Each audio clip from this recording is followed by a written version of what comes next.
Hi, I'm Jenny. Welcome to my channel where we focus on using ordinary materials to make beautiful things. It's another Motivational Monday. Yay! So I am working in my Monday journal, which we have talked about before and put together very loosely so that I can bind it a little better later after all the pages are filled. Um, June in the United States is National Rose Month, so today's layout is going to deal with roses and remembering to stop and smell the roses. So here I am just trying to kind of tone down that background a little bit. That is uh, an envelope. It's opens at the top. It's a large envelope, and it's kind of a neon red, as you can see, very, very bright, very neon-y. So I'm just trying to, sponge on a little bit of paint to tone that down a little bit. I don't mind the red. So I've put on some darker red and I'm just kind of sponging some white in with it, just to tone it down a little bit. It's just a little too neon for me, which is saying something because I like really bright colors. So, the idea that it's too bright for me must mean that it's really, really bright.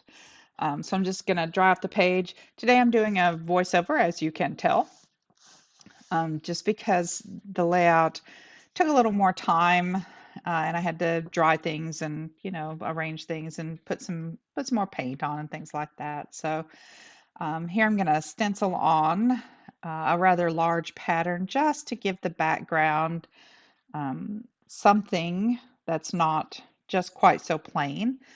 So this is a kind of a cardboard material for the stencil. And so I don't really clean these off because they're cardboard. I just let the paint dry on them and it just kind of adds to the strength, especially if some of the finer little pieces.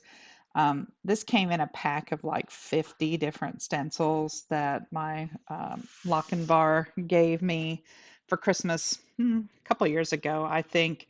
And to tell you the truth, I haven't even punched all the little holes out of all of them. The stencil pack was very inexpensive, and you had to punch out every little space. So when I want to use a stencil, I punch it, and if it hasn't been punched yet, that means I haven't used it. So quite a few stencils in there, and some of them are really complicated. So that can make it a little time consuming. So I did a layer of the yellow and pulled it off and decided that you really just couldn't see it very much. So I'm trying to put a little more on there just to get a little bit of background. So you can see it just puts a little pattern in the background. Nothing major, just something besides, just the plain red paint. And that yellow kind of mixed in there and made it, a little orangey on top of the red. So it kind of gave it some variation of color too, and yellows, oranges, pinky reds, which are all colors I think of when I think of roses.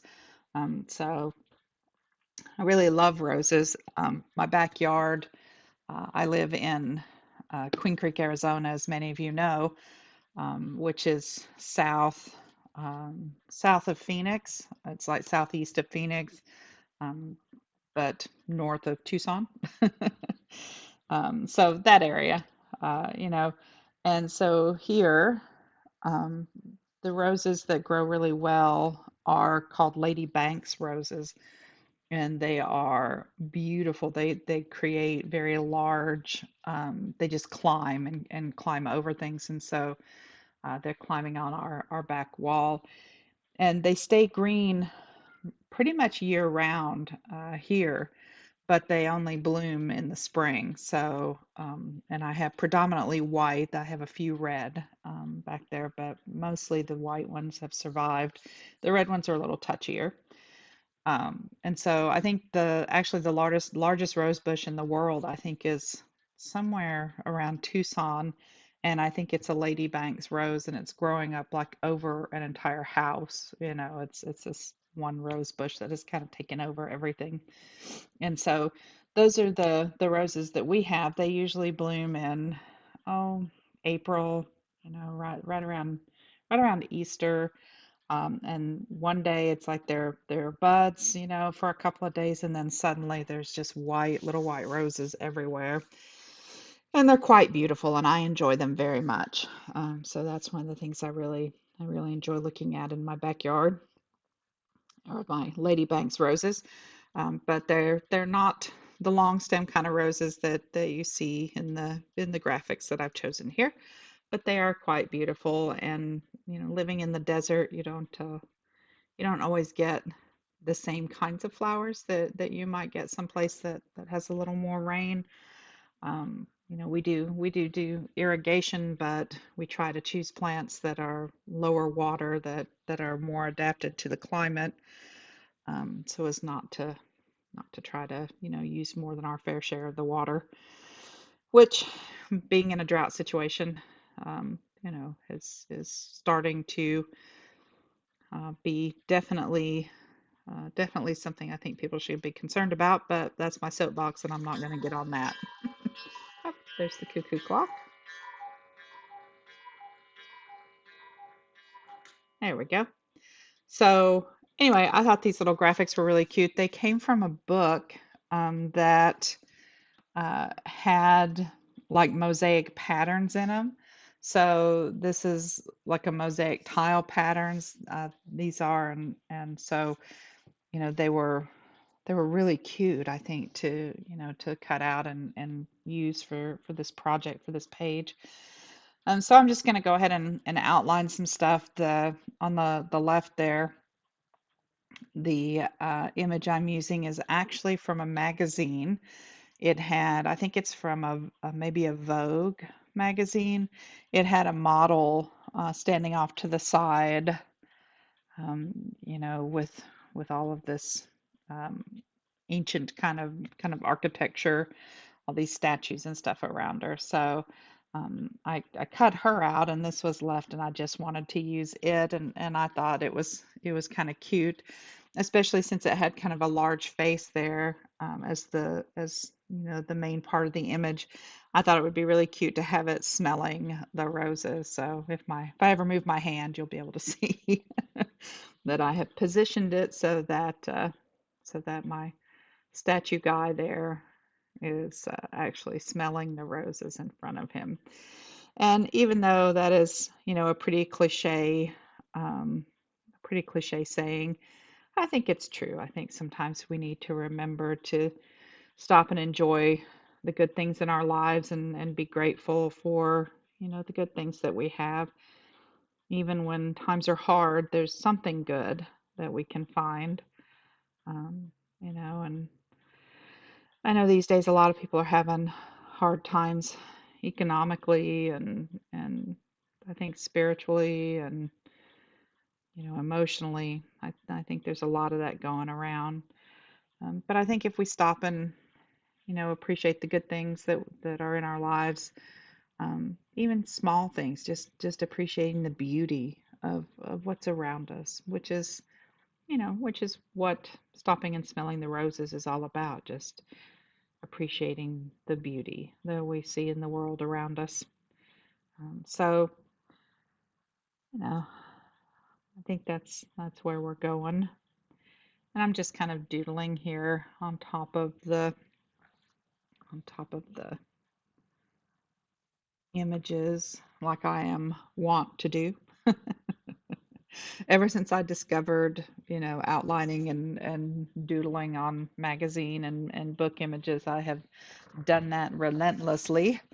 And I'm just having too much fun with it to stop. I'm sure eventually I'll probably get tired of it and do something else.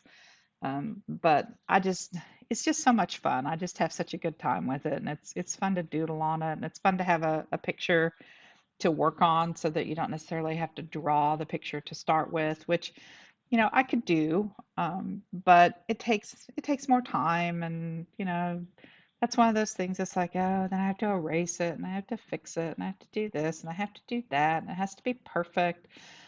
Whereas if you use, an image that you've cut out, it's just a magazine image, it's just a book page, it's just, something, so that you don't have to worry about it too much. It's not too precious, I think. I think sometimes when we draw things, we spend a lot of time drawing something, and then we don't want to do something to it that might mess it up, quote unquote mess it up.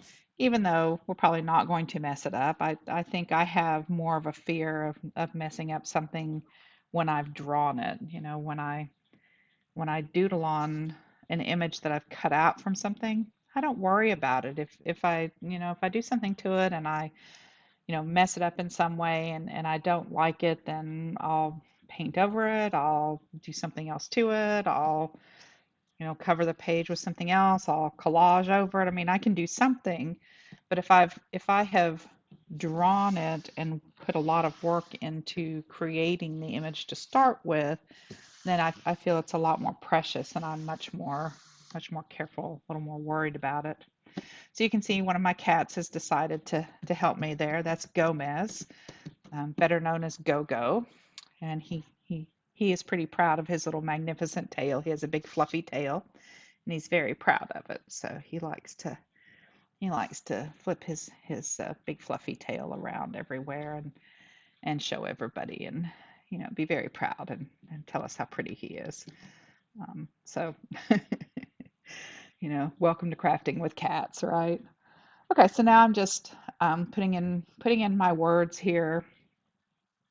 Don't forget to smell the roses, and I'm just kind of filling whatever space I have on the page, and I'm just going to go back and you know do those a little heavier so they show up.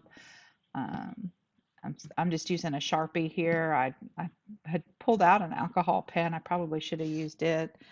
It might have shown up a little darker to start with, but it's what I had in my hand, and that's what I was going for. So I'm really having fun with these Monday art journal pages. I think some of them I think I should probably do a little more collaging, and maybe the next one will do that.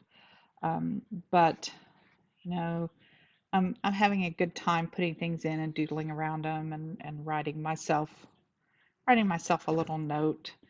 I was flipping back through my old journal and the beginnings of this one the other day, and I really like them. I go back and look at the pictures and feel like I did something that was fun, and I remember having fun doing it, and I enjoy looking at them. So that's really the point of this kind of thing. So while I've got some junk journaling things going on, I'm building a journal, that sunken treasure journal, and making ephemera and doing things like that, which are much maybe uh, maybe not as modern looking as some of this. Um, but it's fun, I think, to have more than one style, and I think it's definitely fun to have like an art journal, something like this, where you can just play and then have something that's more thematically tied together, like that sunken treasure junk journal that I'm working on. So I like having several projects going at once. I'm still doing the full deck challenge, which is a lot of fun.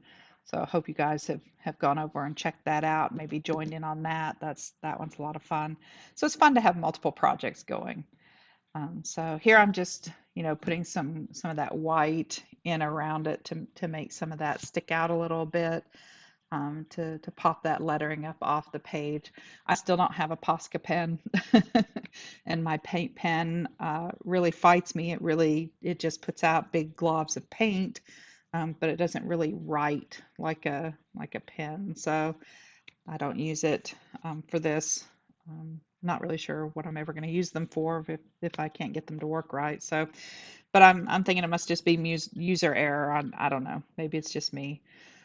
So I'm using again this kind of chalk writer thing that I got at our local dollar store. It's a wet wipe off. You can write on a chalkboard with it and then just use a damp rag to wipe it off and write something else.